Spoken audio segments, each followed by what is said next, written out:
Bismillahirrahmanirrahim. Assalamualaikum warahmatullahi wabarakatuh. Waalaikumsalam warahmatullahi wabarakatuh. Alhamdulillah Rabbil alamin. Puji syukur kita haturkan kepada Allah Subhanahu wa taala yang mana berkat rahmat dan hidayahnya sehingga kita diberi kesempatan, kesehatan, sehingga kita dapat berkumpul di ruangan majelis guru ini guna untuk sosialisasi tentang budaya positif. Salawat dan salam tidak lupa pula kita haturkan kepada junjungan Nabi besar kita, Nabi Muhammad SAW, dengan sama-sama kita mengucapkan Allahumma sholli ala Sayyidina Muhammad wa ala ali Sayyidina Muhammad. Baik, Ibu-ibu, terima kasih telah meluangkan waktunya. Ini saya sedikit mensosialisasi tentang budaya positif. Nah, supaya lancar diskusi kita, ini kita buat kesepakatan kelas. Ada 3 kesepakatan kelas yang sudah saya buat. Yang pertama, jika ada peserta yang berbicara, maka peserta lain mendengarkan. Sepakat? Oke, yang kedua, mengikuti sesi diskusi ini dengan gembira. Sepakat? Ketiga, melakukan kesimpulan dan refleksi setelah berdiskusi. Sepakat? Oke. Ada yang lain? Ada yang lain atau pas? Oke, pas. Baik, kita lanjut. Adapun materi yang disampaikan, yang pertama yaitu perubahan paradigma belajar. Yang kedua, disiplin positif. Yang ketiga, motivasi perilaku manusia. Yang keempat, kebudayaan dasar manusia. Kelima, posisi kontrol. Yang keenam, keyakinan kelas. Dan terakhir, segitiga restitusi. Inilah pembahasan kita hari ini. Baik, kita masuk yang pertama, pembelajaran dengan paradigma baru. Pembelajaran berdiferensiasi yaitu pembelajaran yang sesuai dengan kebutuhan dasar atau kebutuhan dari setiap tahapan perkembangan anak untuk mewujudkan profil pelajar Pancasila.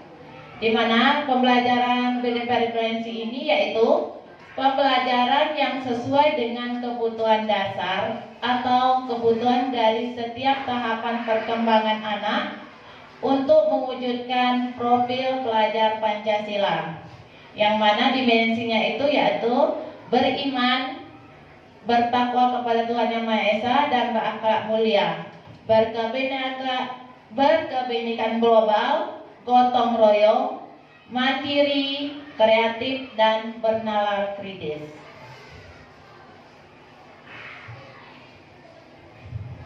Nah, seseorang yang memiliki disiplin diri berarti mereka bisa bertanggung jawab terhadap apa yang dilakukan karena mereka mendasarkan tindakan mereka pada nilai-nilai kebajikan universal. Nah, nilai-nilai kebajikan adalah sifat-sifat positif manusia yang merupakan tujuan mulia yang ingin dicapai setiap individu.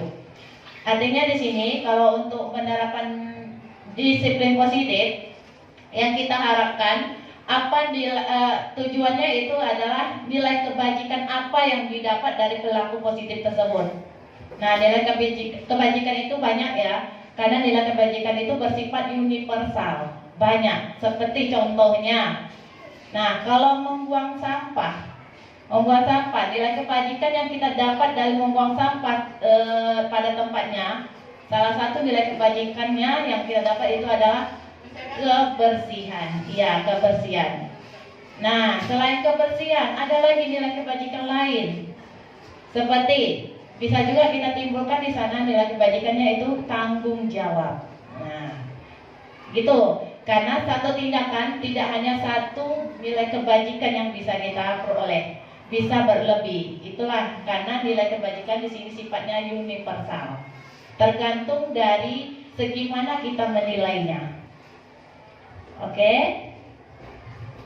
Nah, dalam rangka menciptakan lingkungan yang positif, maka setiap warga sekolah dan pemangku kepentingan perlu saling mendukung, menghayati, dan menerapkan nilai kebajikan yang telah disepakati bersama. Untuk dapat menerapkan tujuan mulia tersebut, maka seorang pemimpin pembelajaran perlu berjiwa kepemimpinan sehingga dapat mengembangkan sekolah dengan baik agar terwujud suatu budaya sekolah yang positif sesuai dengan standar kompetensi pengolahan yang telah ditetapkan. Nah, tujuan mulia dari penerapan disiplin positif adalah agar terbentuk murid-murid yang berkarakter, berdisiplin, santun, jujur, peduli, bertanggung jawab, dan merupakan pembelajar sepanjang hayat sesuai dengan standar kompetisi lulusan yang diharapkan.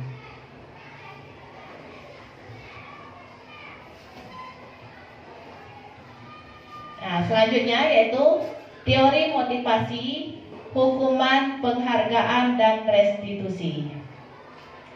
Tindakan terhadap suatu pelanggaran pada umumnya berbentuk hukuman atau konsekuensi. Dalam model ini akan diperkenalkan program disiplin positif yang dinamakan restitusi. Di mana restitusi adalah proses menciptakan kondisi bagi murid untuk memperbaiki kesalahan mereka, sehingga mereka bisa kembali pada kelompok mereka dengan karakter yang lebih kuat. Ini menurut Gosen. Nah, ini ada perbedaan ya ibu-ibu antara tadi restitusi, penghargaan, dan motivasi.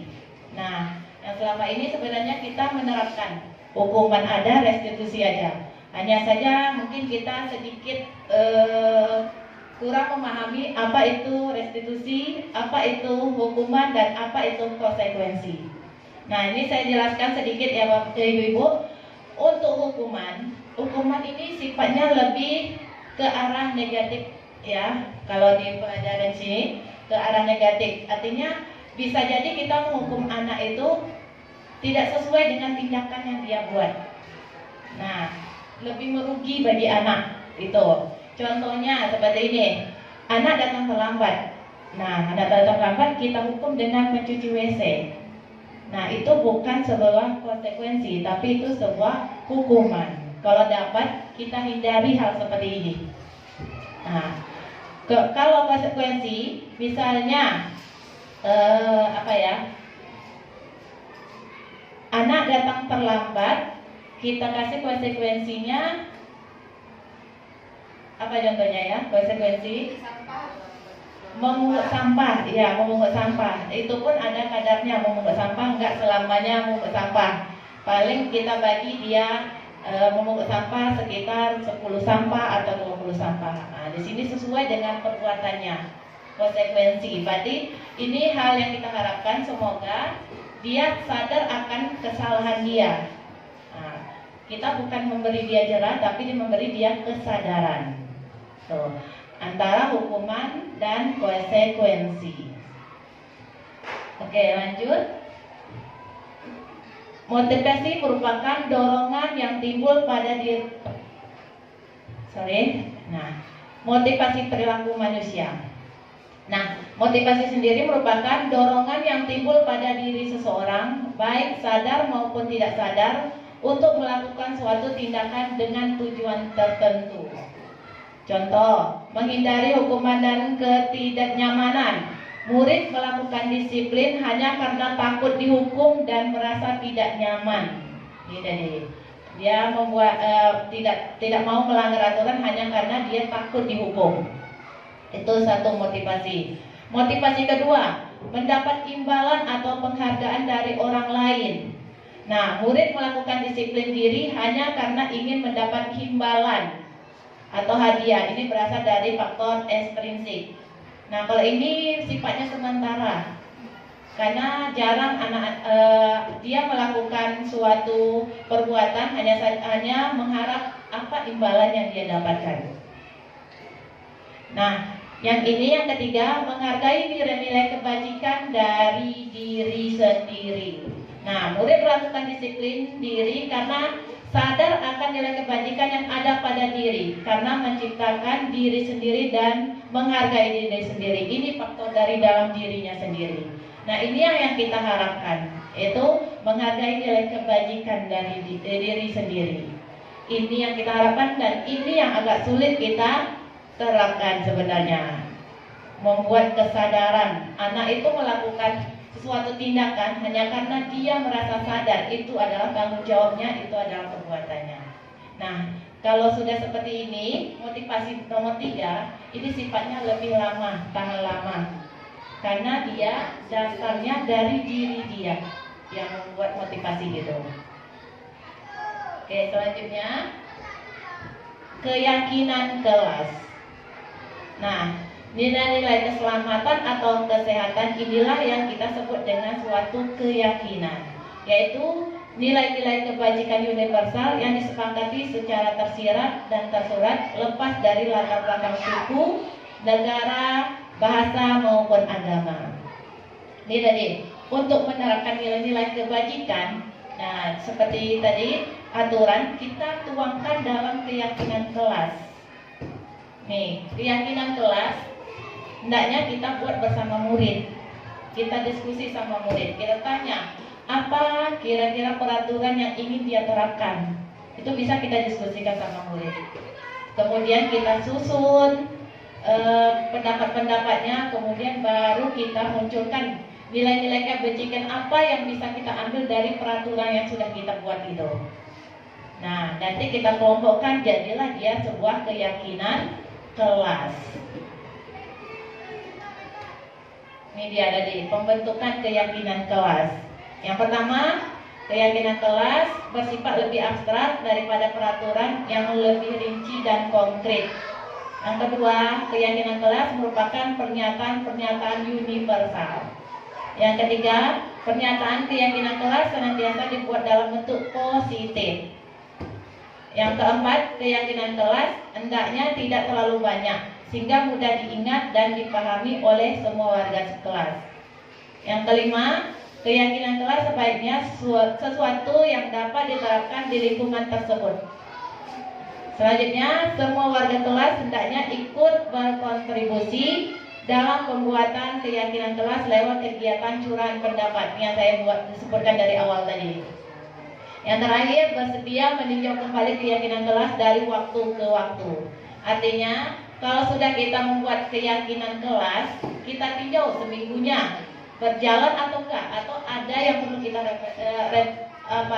ada yang perlu kita revisi dari peraturan kelas. Boleh kita kurangkan, boleh kita tambahkan. Nah, selanjutnya 5 kebutuhan dasar manusia. Ini menurut Dr. William Glasser dalam Choice Theory. Pertama, kebutuhan bertahan hidup. Nah, kebutuhan yang bersifat filosofis untuk bertahan hidup, misalnya kesehatan, rumah, makanan, ini yang kita butuhkan ya, berarti untuk bertahan hidup. Komponen psikologis pada kebutuhan ini meliputi kebutuhan akan perasaan aman. Selanjutnya, kebutuhan kasih sayang dan rasa diterima. Kebutuhan untuk diterima. Kebutuhan psikologis, kebutuhan untuk disayangi dan diterima meliputi kebutuhan akan akan hubungan dan koneksi sosial. Nah, ini misalnya ada anak yang kadang murung. Nah, kita tanya, bisa jadi dia membutuh seorang teman, bisa jadi seperti itu. Itulah kebutuhan yang harus kita penuhi. Yang selanjutnya itu kepuasan atau kebutuhan pengakuan atas kemampuan. Berhubungan dengan kekuatan untuk mencapai sesuatu, menjadi kompeten, menjadi terampil, diakui atas prestasi dan keterampilan kita, didengar dan memiliki rasa harga diri. Yang keempat, kebebasan atau kebutuhan akan pilihan. Kebutuhan akan kemandirian, otonomi, memiliki pilihan dan mampu mengendalikan arah hidup seseorang. Yang terakhir adalah kesenangan, kebutuhan untuk merasa senang, kebutuhan untuk mencari kesenangan, bermain dan tertawa. Baik, selanjutnya restitusi, 5 posisi kontrol. Melalui serangkaian riset dan berdasarkan pada teori kontrol Dr. William Glasser Gossen, berkesimpulan ada 5 posisi kontrol yang diterapkan seorang guru, orang tua ataupun atasan dalam melakukan kontrol. Yang pertama, penghukum. Yang kedua, pembuat merasa bersalah. Yang ketiga, teman. Yang keempat, pemantau. Yang kelima, manajer. Nah, penghukum, seorang penghukum bisa menggunakan hukuman fisik maupun verbal. Ini dia posisi penghukum. Kata-kata yang sering dimunculkan adalah patuhi aturan saya atau awas. Tuh. Kamu selalu saja salah. Selalu, pasti selalu yang terakhir selesai. Nah, itu kata-kata yang sering muncul dari tipe penghukum. Kemudian pembuat merasa bersalah. Nah, pada posisi ini biasanya guru akan berusaha lebih lembut. Pembuat rasa bersalah akan menggunakan keheningan yang membuat orang lain merasa tidak nyaman, bersalah atau rendah diri. Nah, adapun kata-kata yang sering digunakan, ibu sangat kecewa sekali dengan kamu. Itu kata-kata yang sering digunakan. Barangkali bapak harus memberitahu kamu ya. Berapa kali bapak harus memberitahu kamu? Kemudian, gimana coba kalau orang tua kamu tahu kamu berbuat begini? Nah, itu adalah kata-kata yang sering kita muncul akibatnya dari kita kontrol kita, yaitu membuat merasa bersalah. Jadi hanya anak menimbulkan rasa bersalah saja. Kemudian posisi teman. Teman di sini, guru di posisi teman menggunakan hubungan baik dan humor untuk mempengaruhi seorang. Nah, biasanya kita berkata, ayo bantulah demi bapak ya. Kemudian, ayo ingat tidak bantu bapak selama ini. Ya sudah, kali ini tidak apa-apa, nanti ibu bantu bereskan. Itu posisi teman. Kemudian posisi pemantau. Nah, memantau berarti kita mengawasi. Kata-kata yang sering kita munculkan, peraturannya apa? Itu yang kita tanya ke anak. Apa yang telah kamu lakukan? Sanksi atau konsekuensi apa? Nah, kemudian posisi manajer. Ini yang seharusnya kita punya ya Bu. Posisi manajer. Posisi terakhir manajer adalah posisi di mana guru berbuat selalu bersama dengan murid, mempersiapkan murid, mempertanggungjawabkan perilakunya, mendukung murid agar dapat menemukan solusi atas permasalahannya sendiri.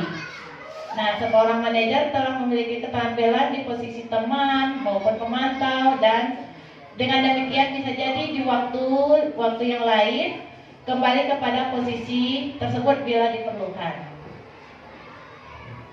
Nah, biasanya kata-kata yang muncul dari posisi manajer, apa yang kita yakini, yang kita tanya keyakinan kelas yang kita buat tadi. Apakah kamu meyakininya? Tuh, posisi manajer. Selanjutnya, segitiga restitusi. Nah, ini yang terakhir ya Bu, segitiga restitusi. Nah, dalam menyelesaikan permasalahan anak, bisa kita selesaikan dengan segitiga restitusi. Ada 3 tahapan dalam segitiga restitusi. Yang pertama, menstabilkan identitas. Nah, jika anak itu berbuat salah, kita stabilkan dulu emosinya. Itu menstabilkan identitas. Kemudian validasi tindakan yang salah. Kita tanya, kita beritahu ke dia kalau tindakannya itu adalah salah. Kemudian mengkaitkan dengan keyakinan kelas yang sudah kita kesepakati tadi. Oke, ini dalam menyelesaikan permasalahan anak di kelas maupun di sekolah. Oke, hanya ini yang dapat saya sampaikan. Sebelum ditutup, ada baiknya kita melakukan refleksi. Ya, Ibu, kita refleksi. Nah, ini contoh keyakinan kelas. Nah, ini refleksi. Adakah ibu-ibu yang mau melakukan refleksi? Apa perasaannya hari ini? Apa yang dipelajari hari ini?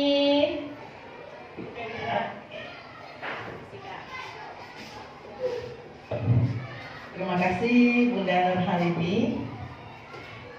Pada hari ini kami mendapat pembelajaran tentang teori hukuman, konsekuensi, dan restitusi yang sangat bermanfaat bagi kami yang akan kami praktekkan di kelas. Dan kami juga mempelajari tahap-tahap membuat keyakinan kelas. Dan kami sangat senang perasaannya pada hari ini, khususnya saya. Saya senang karena mendapat ilmu, mendapat pembelajaran yang baru pada hari ini. Dan semoga kedepannya juga terus tetap berusaha untuk melakukan keyakinan kelas dan restitusi kelas. Oke, terima kasih Bu Demi. Terima kasih banyak Bunda Emi. Kasih tepuk tangan dulu untuk Bunda Emi. Ada lagi? Cukup? Oke. Ya. Terima kasih Bu-Ibu. Hanya ini yang bisa saya sampaikan. Lebih dan kurang saya mohon maaf. Mohon maaf telah mengganggu waktunya. Ya. Nah, saya akhiri. Assalamualaikum warahmatullahi wabarakatuh.